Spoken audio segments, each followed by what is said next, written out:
الحمد لله رب العالمين الرحمن الرحيم مالك يوم الدين إياك نعبد وإياك نستعين اهدنا الصراط المستقيم صراط الذين أنعمت عليهم غير المغضوب عليهم ولا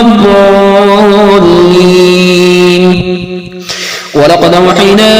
إلى موسى أن أسر بعبادي فاضرب لهم طريقا في البحر يبسا لا تخاف دركا ولا تخشى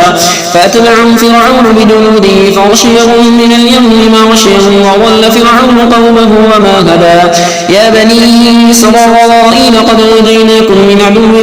من عدوكم وواعدناكم جانب الطور الأيمن ونزلنا عليكم المن والسلوى كلوا من طيبات ما رزقناكم ولا تطغوا فيه فيحل عليكم غضبي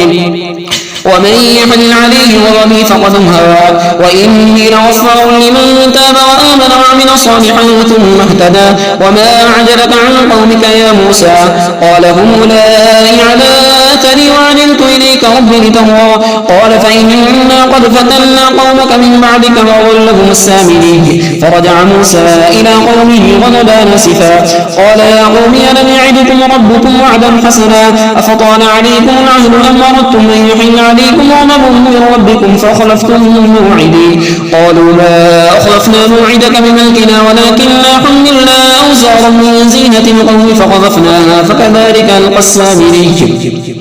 فأخرج لهم عجلا جسدا له خوار فقالوا هذا إلهكم وإله موسى فنسي أفلا يرون ألا يرجع إليهم قولا ولا يملك لهم ضرا ولا نفعا. ولقد قال لهم هارون من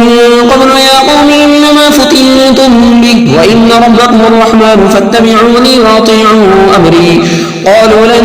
نبرح عليه عاكفين حتى يرجع إلينا موسى قال يا هارون ما منعك إذ رأيتهم ضلوا ألا تتبعني أفعصيت أمري قال يا ابن أم لا تأخذ بلحيتي ولا برأسي إني خشيت أن تقول فرقت بين بني إسرائيل ولم ترقب قولي قال فما خطبك يا سامري قال بصرت بما لم يبصروا به فقبضت قبضة من أثر الرسول فنبذتها وكذلك سولت لي نفسي قال فإن لك في الحياة أن تقول لا مساس وإن لك موعدا لن تخلفه وانظر إلى إلهك الذي ظلت عليه عاكفا